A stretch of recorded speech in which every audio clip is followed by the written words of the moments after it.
All right, guys. Hey, this is Steven, aka Even Steven Money, and we have today with us, man, what's her name? Gwen. Gwen, there she is. Gwen from Fiery Millennials. She has a Fiery Millennials shirt on. Ready? Very. I think that says Fairy Millennials, but we'll accept. Oh, there it is. I can't spell. We discussed this. I mean, I could raise it higher, but I might risk showing something else, so I'm just gonna leave it down there. Yeah, this is PG 13 at best. So keep the shirt on. I think that's part of the requirements. Shirts are on, no Zoom problems there. cancels. I'm not sure how that works. But yeah, so we have Gwen on this week at Even Steven Money, and I'm pretty excited, despite our bitter Cubs rivalry. And when I say bitter, I was not prepared. Yeah, that's right. Cubs fans do come prepared. Well, I'm keeping it on the whole time then. I'll entertain you with Cubs stuff. Are you going to do me like that? You're really going to do me like that? I'm required to bring things with. This will be really weird if you hold that the whole time. Talking Cardinal play? Just going to. Okay.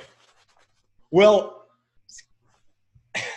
so this goes in line with the first question, which is I needed an accessory piece, and that is, it is true, I am a Chicago Cubs fan who happened to win the World Series in 2016, in case you can't remember. Gwen is a St. Louis Cardinals fan, and my question for Gwen is why? Why are you a Cardinals fan? Well, one of us was raised correctly, and that was me. I am a third-generation Cardinals fan. My grandpa used to listen to KMOX radio. My mom is a Cardinals fan. I'm a Cardinals fan. I think I would actually get disowned from the family if I came out as a Cubs fan. Okay. Well, at least you have a why. That's very important. I didn't know you were going to go into generational, like from when it started in the beginning. So I don't know. There's already been like I don't know, like 8 or so championships won by the Cardinals since my family started listening. Cause and effect right there. Cause and effect, I'm sure. That's a lot more than the Cubs can say. Hey, very true. I will not deny that. So I actually respect the Cardinals. I'm not a hater of the Cardinals by any means. I like the rivalry. It's always fun.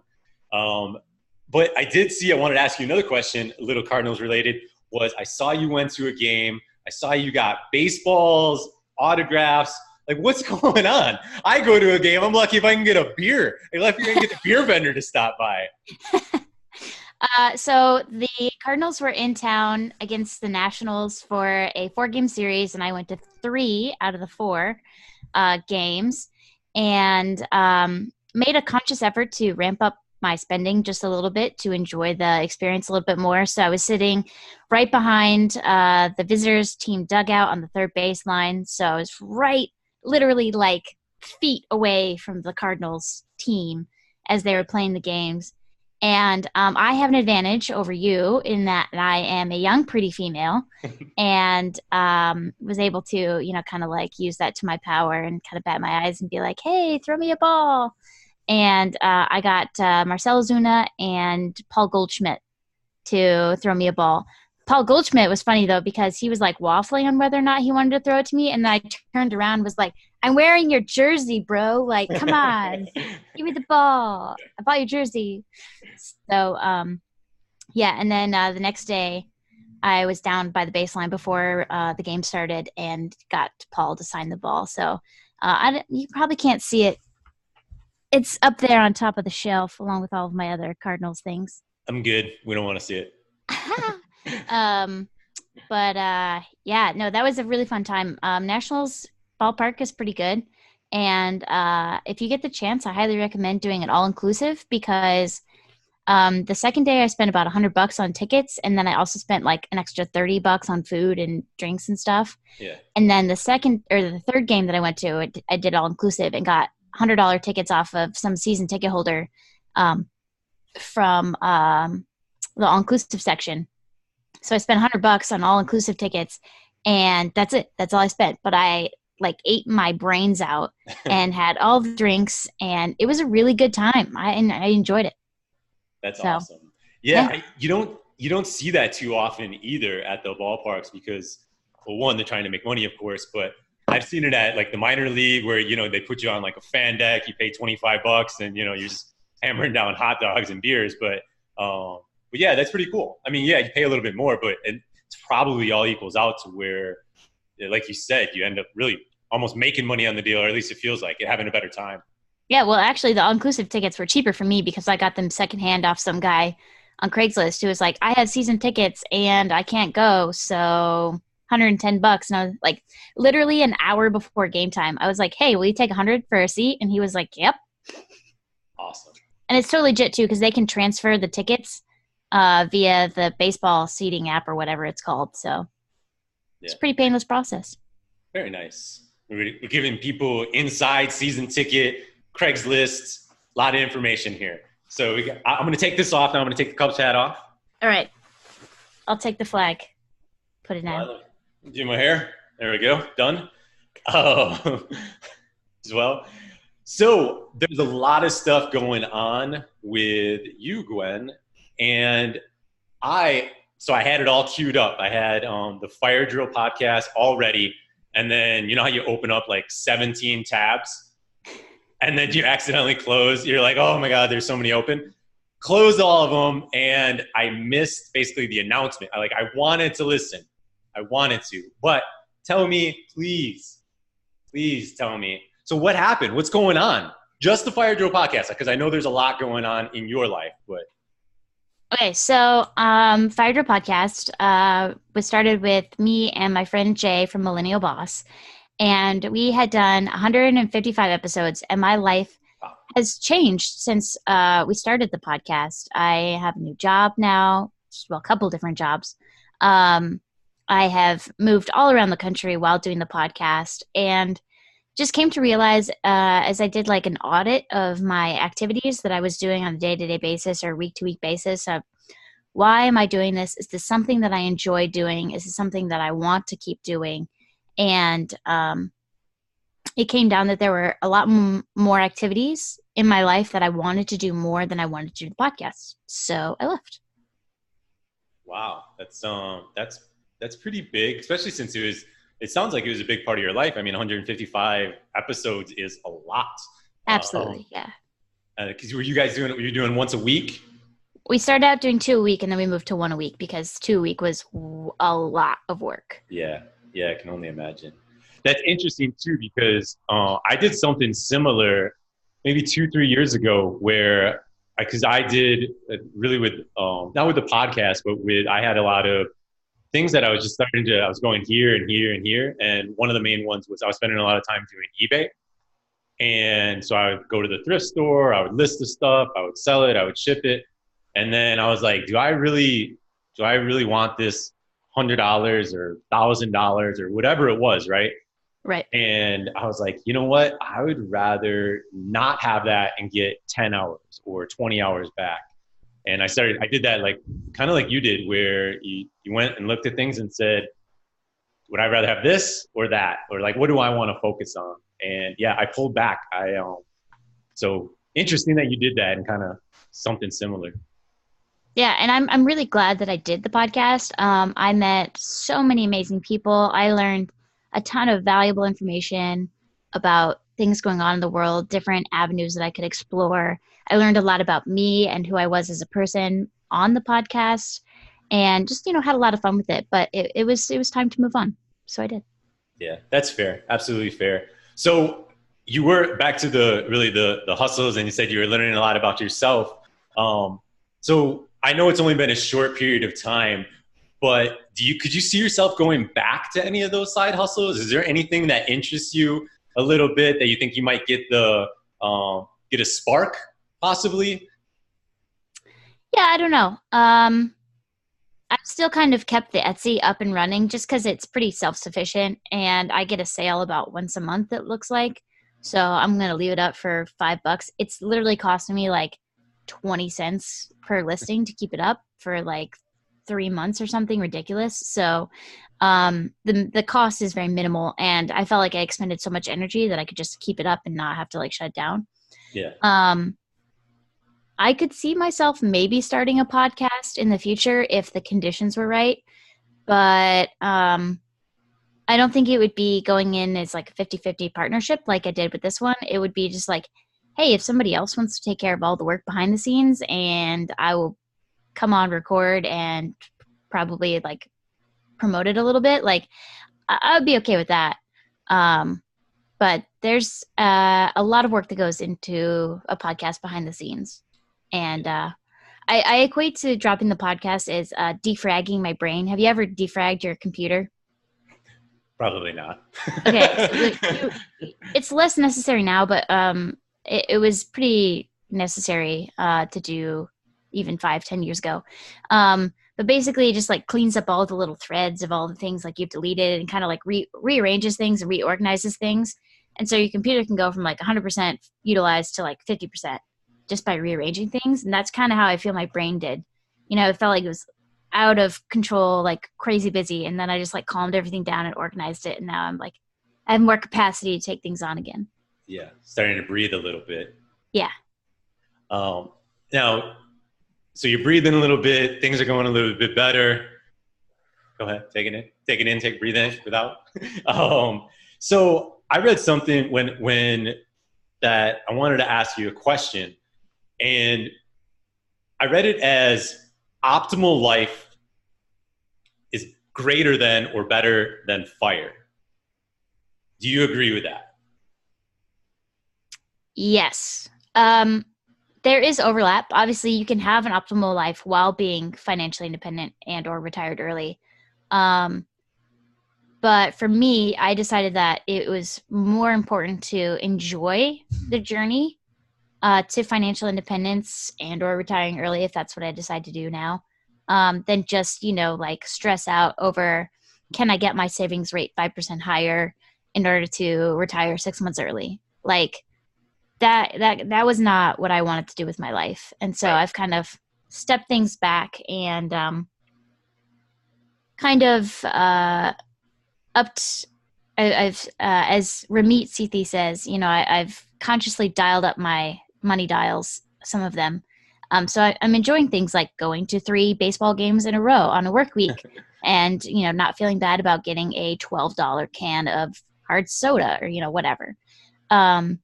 Or in this instance, I'm going to be moving soon, and I'm going to be moving from a 2-bedroom shared apartment to a 1-bedroom apartment with a den, or potentially a 2-bedroom apartment by myself. And in the DC area, that's going to cost a lot of money. And that's probably going to put a huge dent in what I can afford to save every month. But I don't care, because the quality of my life will be higher. Yeah, I think that I agree with really everything you said, because like, what are you all doing it for? I mean, it's not like right. It's not like fire is an end goal, or financial independence is like the end of everything. If you don't get a life that you want, like, I don't think fire matters. Right, exactly. In that case. So I definitely agree with you. Now, you've mentioned a few things. You mentioned moving, side hustles. You have a blog, you had a rental. What do you have any fun or disastrous, which is my preference, but stories about the rental, the blog, the podcast? I'm a money coach now, so you're moonlighting as a financial coach, writing. I did. Anything that's fun or that you like to share? So, I did own a rental property. It was a triplex. It was a single family home that had been converted to multifamily. So the setup wasn't exactly optimal. I was living in the studio unit, and there was a 1-bedroom and a quasi 2-bedroom unit downstairs. And this house got the nickname of the Dingle House because it was just like absurd. I was a really bad landlord, and if people online tell you to do something, then you should probably do it because they know what they're talking about. And I was like, oh, no, I don't need to do that. And it's like, why do I keep ending up with tenants who deal drugs? Like, gee, don't know why. It couldn't be because I didn't background check them first. Like, what? So I moved away and became a long distance landlord and would get texts and calls from my neighbors all the time. And it was just absurd. I was like, listen, like, either call the property manager or call the police. Like, stop calling me. I can't do anything about it. The police can come and shut whatever's going on down. Like, if they get X amount of calls, they're out of there. So you should be incentivized to call the police and get them out of there. I got a text one night. It was like, I woke up to one and there was like, your tenants are having a party, and it was like 2:00 in the morning. And, they're double fisting 40s doing an impromptu rap concert on top of a Bronco. Like, make them stop. And it's like, okay, A, I'm asleep. B, I'm 6 hours away. C, call the police. Like, I can't do anything about this. I would absolutely ask. I was like, can you record that, please? Oh, I have a picture. It's a start. It's a start. Yeah, I have photographic evidence that this actually did happen, and it's just as terrible looking as you think it would be. But the house got the nickname of the Dingle House when finally I was like, okay, I can't do this anymore. I'm out. I'm done. I listed it with a realtor, and he fat fingered the listing and put, something along the lines of, was converted from a single family house, could be easily turned back. But instead of saying single family house, he said Dingle family house. And so that's how the house got the nickname of the Dingle House, which just really fits the whole saga perfectly. Yeah, that's great. Yeah, you know what? Rentals, one of my good friends also, you got into rental. I essentially said, hey, you should definitely go into it. I said, try it out. You're going to find out if it's for you. And, in the end, it ended up not being for him. But he knows that now. Like, he knows that that's not his space, that he doesn't want to deal with tenants, that, he's probably too nice of a guy that he lets stuff slide off a little bit. Whereas I look at someone who, like, that party, I take offense to that almost. Like, why are you doing that to me? Like, you're hurting my income and I get a little more serious, and I'm a nice guy and all that, but like, there's business and then there's personal. And to me, that's, right. This business, you need to handle business. So I get it. It's not for everyone. And you definitely learn some lessons along the way, as is life, Gwen. Yep. I've learned a lot about what I want out of life. And I've also learned a lot about what I don't want out of life. Yeah, you have the checklist. Both are equally valuable. Yeah, true. Well, thank you for sharing your, fun, maybe a little disastrous, but at least you're able to sell the rental property. So you're out. You are no longer a landlord, right? Nope.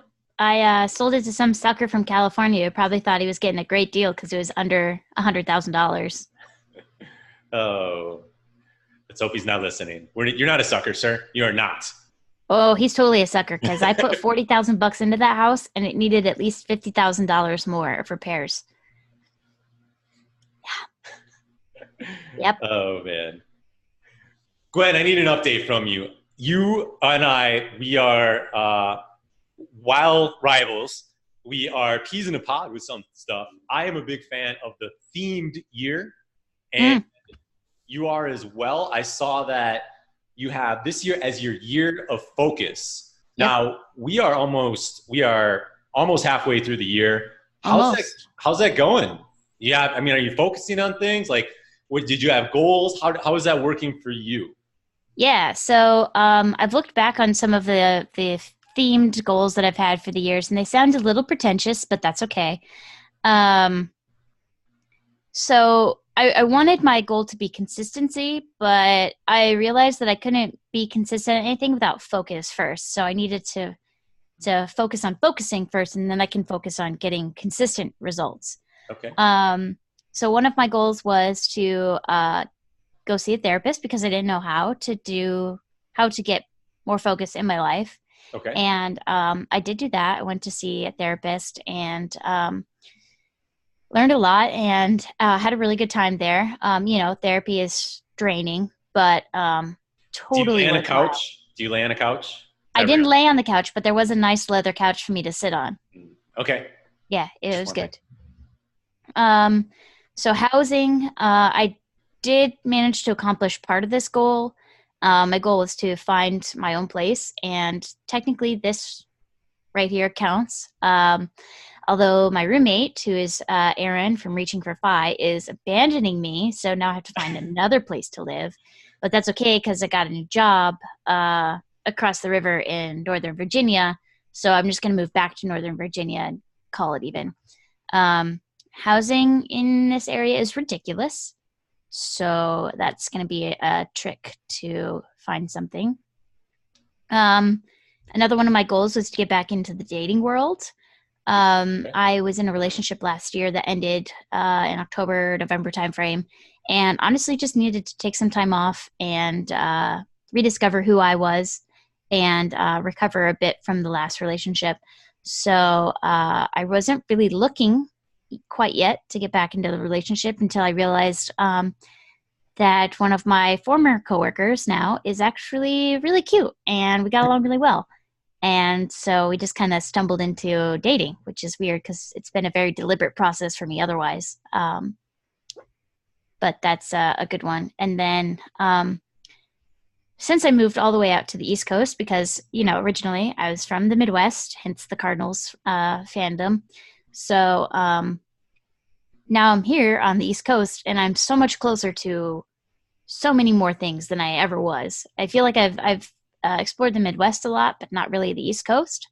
So now I can travel to Philadelphia or New York or Boston or Savannah, Georgia, or heaven forbid, maybe even somewhere in Florida once or twice.